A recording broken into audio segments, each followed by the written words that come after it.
നമസ്കാരം. ഏതം ഫ്ലിക്കിന്റെ ഏറ്റവും പുതിയ വീഡിയോയിലേക്ക് മാന്യ പ്രേക്ഷകർക്ക് സ്വാഗതം. ഇന്ന് നമ്മൾ നോക്കാൻ പോകുന്നത് വേൾഡ് വൈഡ് ബോക്സ് ഓഫീസിൽ നിന്ന് 2025 ഒക്ടോബർ മാസം വരെയുള്ള സമയങ്ങളിൽ ഏറ്റവും കൂടുതൽ കളക്ഷൻ നേടിയ മലയാള സിനിമകളെ കുറിച്ചാണ്. എന്തായാലും 2025 എന്ന വർഷം മലയാള സിനിമയെ സംബന്ധിച്ചിടത്തോളം വളരെ നിർണായകമായ ഒരു വർഷമാണ്. വലിയ രീതിയിലുള്ള നേട്ടങ്ങൾ മലയാള സിനിമ ഇതിനോടകം തന്നെ ഈ വർഷത്തിൽ ഉണ്ടാക്കി കഴിഞ്ഞിരിക്കുന്നു. എന്തായാലും നമുക്ക് വിശദമായ റിപ്പോർട്ട് നോക്കാം. വിശദമായ റിപ്പോർട്ടിലേക്ക് കടക്കും മുമ്പ് പ്രിയപ്പെട്ടവരെ, നമ്മുടെ ചാനൽ ഇതുവരെ സബ്സ്ക്രൈബ് ചെയ്തിട്ടില്ലെങ്കിൽ ഉടൻ തന്നെ സബ്സ്ക്രൈബ് ചെയ്യണമെന്ന് വളരെ വിനീതമായി അപേക്ഷിക്കുകയാണ്. എന്തായാലും നമുക്ക് വിശദമായ വീഡിയോയിലേക്ക് കടക്കാം. 10ാം സ്ഥാനത്തുള്ളത് മരണമാസ് എന്ന ചിത്രമാണ്. ബേസിൽ ജോസഫ് നായകനായി ടൊവിനോ തോമസ് നിർമ്മിച്ച ഈ ചിത്രം വേൾഡ് വൈഡായി ഏകദേശം 19 കോടി രൂപയാണ് നേടിയത്. കുറഞ്ഞ ബജറ്റിൽ വന്ന് വലിയ വിജയമായ ഒരു ചിത്രമാണ് മരണമാസ്. 9ാം സ്ഥാനത്തുള്ളത് ടൊവിനോ തോമസ് നായകനായ മറ്റൊരു ചിത്രമാണ്. ചിത്രത്തിന്റെ പേര് നരിവേട്ട എന്നാണ്. ഏതാണ്ട് 30 കോടി രൂപയാണ് വേൾഡ് വൈഡ് ബോക്സ് ഓഫീസിൽ നിന്ന് ഈ ചിത്രം സ്വന്തമാക്കിയത്. കേരളത്തിൽ 2000 ആണ്ടിൽ നടന്ന ഒരു ആക്ഷന്റെ ഭാഗമായി ഉണ്ടായ സംഭവത്തെ അടിസ്ഥാനമാക്കി എടുത്തൊരു ചിത്രമാണ് നരിവേട്ട. ഏതായാലും കേരള ബോക്സ് ഓഫീസിൽ തരക്കേടില്ലാത്തൊരു വിജയം നേടുകയും വേൾഡ് വൈഡ് ബോക്സ് ഓഫീസിൽ നിന്ന് ആകപ്പാടെ 30 കോടി രൂപ കളക്ഷൻ നേടുകയും ചെയ്തു. കാന്താര എ ലെജൻഡ് ചാപ്റ്റർ 1 ഇപ്പോഴും പ്രദർശനം തുടങ്ങിക്കൊണ്ടിരിക്കുന്ന ഏകദേശം 10 ദിവസങ്ങൾ കേരള ബോക്സ് ഓഫീസിൽ അല്ലെങ്കിൽ വേൾഡ് വൈഡ് ആയിട്ട് ഏകദേശം ഇതിന്റെ മലയാളം ഡബിങ് കേരളത്തിൽ അല്ലെങ്കിൽ പുറത്ത് റിലീസായിട്ട് ഏകദേശം 10 ദിവസങ്ങൾ പൂർത്തിയാക്കുന്നു. ഈ ദിവസങ്ങൾക്കുള്ളിൽ വേൾഡ് വൈഡ് ബോക്സ് ഓഫീസിൽ നിന്ന് മലയാള ഡബിങ് നേടിയത് ഏകദേശം 44 കോടി 60 ലക്ഷം രൂപയാണ്. മലയാളത്തിന്റെ പ്രിയപ്പെട്ട ജയറാമേട്ടനും ഈ സിനിമയിൽ ഒരു റോൾ ചെയ്തിട്ടുണ്ട്. എന്തായാലും ഒരാഴ്ചക്കുള്ളിൽ അല്ലെങ്കിൽ 10 ദിവസങ്ങൾക്കുള്ളിൽ 44 കോടി കാന്താര എ ലെജൻഡ് ചാപ്റ്റർ 1 എന്ന ചിത്രത്തിന്റെ മലയാളം വെർഷൻ നേടിയിരിക്കുന്നു എന്ന് പറയുന്നത് ഒരിക്കലും ഒരു ചെറിയ കാര്യമല്ല. ഈ കളക്ഷൻ ലെവൽ ഏതുവരെ പോകുമെന്ന് നമുക്ക് നോക്കാം. 7ാം സ്ഥാനത്തുള്ളത് ഓഫീസർ ഓൺ ഡ്യൂട്ടി എന്ന ജിത്തു അഷ്റഫ് സംവിധാനം ചെയ്ത് കുഞ്ചാക്കോ ബോബൻ നായകനായ ചിത്രമാണ്. ഒരു ത്രില്ലർ മൂഡിലുള്ള ഈ ചിത്രം ഏകദേശം 12 കോടി മുതൽ മുടക്കിലാണ് ചിത്രീകരണം പൂർത്തിയായത്. വേൾഡ് വൈഡ് ബോക്സ് ഓഫീസിൽ നിന്നായി ഈ ചിത്രം 54 കോടിയോളം രൂപയാണ് കളക്ട് ചെയ്തത്. 6ാം സ്ഥാനത്തുള്ളത് രേഖാചിത്രം എന്ന ഫിലിമാണ്. ഈ ചിത്രം ആസിഫ് അലി, അനശ്വര രാജൻ എന്നിവർ കേന്ദ്ര കഥാപാത്രങ്ങളായി അഭിനയിച്ച ഈ ചിത്രം മുതൽ മുടക്കായി വന്നത് ഏകദേശം 17 കോടി രൂപയാണ്. വേൾഡ് വൈഡ് ബോക്സ് ഓഫീസിൽ നിന്നായി എല്ലാം കൂടെ ഈ ചിത്രം ഇതുവരെ സ്വന്തമാക്കിയത് ഏകദേശം 57 കോടി രൂപയാണ്. 5ാം സ്ഥാനത്തുള്ളത് ആലപ്പുഴ ജിംഖാന എന്ന ചിത്രമാണ്. നെസ്ല നായകനായ ഈ ചിത്രത്തിൽ ഗണപതി, ലുക്കുമാരൻ കൂടി അഭിനയിച്ചിട്ടുണ്ട്. എന്തായാലും വളരെ കുറഞ്ഞ മുതൽ മുടക്കിൽ 16 കോടിയോളം മുതൽ മുടക്കിൽ വന്ന ഈ ചിത്രം വേൾഡ് വൈഡ് ബോക്സ് ഓഫീസിൽ നിന്നായി ഏകദേശം 71 കോടി രൂപയാണ് സ്വന്തമാക്കിയത്. ബസൂക്ക, മരണമാസ് എന്നീ ചിത്രങ്ങൾക്കൊപ്പം ക്ലാഷ് റിലീസായി വന്ന ഈ ചിത്രം വലിയ രീതിയിലായിരുന്നു കേരള ബോക്സ് ഓഫീസിലും വേൾഡ് ബോക്സ് ഓഫീസിലും വിജയം നേടിയിരുന്നത്.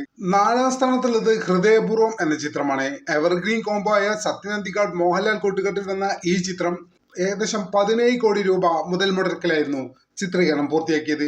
മലയാളത്തിലെ ഏറ്റവും വലിയ വിജയമായ ലോകക്കൊപ്പം ക്ലാഷ് റിലീസ് വന്ന ഈ ചിത്രം ലോകക്ക് മുന്നിൽ പതറാതെ വലിയ വിജയമായി എന്ന് തന്നെ വേണം പറയാനായിട്ട്. എന്തായാലും വേൾഡ് വൈഡ് ബോക്സ് ഓഫീസിൽ നിന്നായി ഈ ചിത്രം നേടിയത് ഏകദേശം 77 കോടി രൂപയാണ്. 3ാം സ്ഥാനത്തുള്ളത് രജപുത്ര വിഷ്വൽ മീഡിയയുടെ ബാനറിൽ എം രഞ്ജിത്ത് നിർമ്മിച്ച് തരുൺ മൂർത്തി സംവിധാനം ചെയ്ത മോഹൻലാൽ നായകനായ തുടരും എന്ന ചിത്രമാണ്. ഏതാണ്ട് 27 കോടി ബഡ്ജറ്റിൽ വന്ന ഈ ചിത്രം വേൾഡ് വൈഡ് ബോക്സ് ഓഫീസിൽ നിന്നായി കളക്ട് ചെയ്തത് ഏകദേശം 236 കോടി രൂപയാണ്. വലിയ രീതിയിലുള്ള വിജയം, അതായത് ഏകദേശം 100 ഇരട്ടി വിജയം എന്ന് തന്നെ നമുക്ക് അക്ഷരാർത്ഥത്തിൽ പറയാവുന്ന മലയാളത്തിലെ പ്രേക്ഷകർ പ്രത്യേകിച്ചും ഫാമിലി ഓഡിയൻസ് ഏറ്റെടുത്തൊരു വിജയം കൂടിയായിരുന്നു തുടരും. 2ാം സ്ഥാനത്തുള്ളത് എമ്പുരാൻ എന്ന ചിത്രമാണ്. ആശീർവാദ് സിനിമാസിന്റെ ബാനറിൽ ആന്റണി പെരുമാർ നിർമ്മിച്ച് പൃഥ്വിരാജ് സുകുമാരൻ സംവിധാനം ചെയ്ത ഈ ചിത്രം ഏകദേശം 140 കോടി രൂപ മുതൽ മുടക്കിലാണ് ചിത്രീകരണം പൂർത്തിയാക്കിയത്.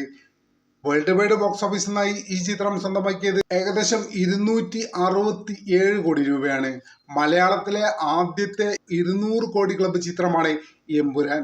എന്തായാലും റിലീസ് സമയത്ത് വലിയ വിവാദങ്ങളൊക്കെ ഉണ്ടാക്കിയിരുന്ന ഈ ചിത്രം എന്തായാലും ഇൻഡസ്ട്രിയിൽ ഉണ്ടാക്കിയത് വലിയ രീതിയിലുള്ള ചലനമാണ്. 2025 ഏറ്റവും കൂടുതൽ പണം വാരിയ മലയാള സിനിമ കേരള ബോക്സ് ഓഫീസിൽ മാത്രമല്ല റെസ്റ്റ് ഓഫ് ഇന്ത്യ ബോക്സ് ഓഫീസിലും ഓവർസീസ് ബോക്സ് ഓഫീസിലും വലിയ രീതിയിൽ തരംഗം സൃഷ്ടിച്ച സിനിമ. ഏതാണ്ട് 30 കോടി ചെലവിൽ വന്ന ഈ ചിത്രം തിയേറ്ററിൽ നിന്ന് ഇതുവരെ കളക്ട് ചെയ്തത് ഏകദേശം 300 കോടിയാണ്. അതായത് ഏകദേശം 10 ഇരട്ടി വിജയം. ഇതിനോടകം തന്നെ കേരള ബോക്സ് ഓഫീസിലും റെസ്റ്റ് ഓഫ് ഇന്ത്യ ബോക്സ് ഓഫീസിലും ഓവർസീസ് ബോക്സ് ഓഫീസിലും മലയാളത്തിന്റെ ഏറ്റവും വലിയ റെക്കോർഡായി മാറിയ ഈ ചിത്രം വേൾഡ് വൈഡ് ബോക്സ് ഓഫീസിൽ നിന്ന് 300 കോടി രൂപ നിലവിൽ സ്വന്തമാക്കിയിരിക്കുന്നു.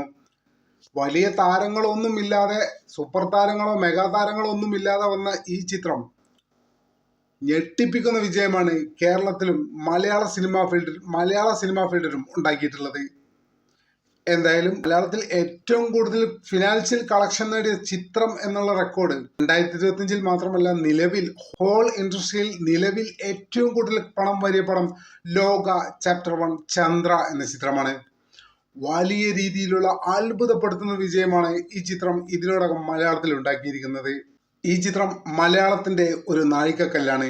മലയാള സിനിമ ഇൻഡസ്ട്രി ഇനി നിർവചിക്കപ്പെടുക ലോകക്ക് മുൻപ് ലോകക്ക് ശേഷം എന്ന് തന്നെയായിരിക്കും എന്നാണ് നമ്മൾ പ്രതീക്ഷിക്കുന്നത്. എന്തായാലും ഒരു കാര്യം ഉറപ്പാണ്, 2025 ഇത്ര വലിയ കളക്ഷൻ റെക്കോർഡുകൾ സ്വന്തമാക്കിയ മലയാള സിനിമയുടെ യഥാർത്ഥ ഗോൾഡൻ പീരീഡ് എന്ന് പറയുന്നത് 2025-24 കാലഘട്ടം തന്നെയാണ് എന്നാണ് നമ്മൾ വിശ്വസിക്കുന്നത്. സാധാരണ പലരും പല രീതിയിലും മലയാളത്തിന്റെ സുവർണകാലം കഴിഞ്ഞു പോയി, 80കളായിരുന്നു 90കളായിരുന്നു എന്നൊക്കെ പറയുന്നുണ്ടെങ്കിലും അക്ഷരാർത്ഥത്തിൽ മലയാളത്തിന്റെ സുവർണകാലം ഇപ്പോൾ ഈ നടന്നുകൊണ്ടിരിക്കുന്ന ഈ കാലം തന്നെയാണ് എന്ന് വേണം നമുക്ക് നിർവചിക്കാനായിട്ട്. ഈ പറഞ്ഞ 10 സിനിമകളിൽ നിങ്ങളെ അത്ഭുതപ്പെടുത്തിയ സിനിമ ഏതാണ്? അതുകൂടി ദയവായി കമന്റ് ചെയ്യുക. ഒരിക്കൽ കൂടി പറയുന്നു, നമ്മുടെ ചാനൽ സബ്സ്ക്രൈബ് ചെയ്യാത്തവർ ഇപ്പോൾ തന്നെ സബ്സ്ക്രൈബ് ചെയ്ത് പിന്തുണ തരണമെന്ന് വളരെ വിനീതമായി അഭ്യർത്ഥിക്കുന്നു. മറ്റൊരു വീഡിയോയിൽ മറ്റൊരു വിഷയമായി ഒട്ടും വൈകാതെ തന്നെ കാണാമെന്ന പ്രതീക്ഷയോടെ തൽക്കാലത്തേക്ക് ഇവിടെ പറയുന്നു. നന്ദി, നമസ്കാരം.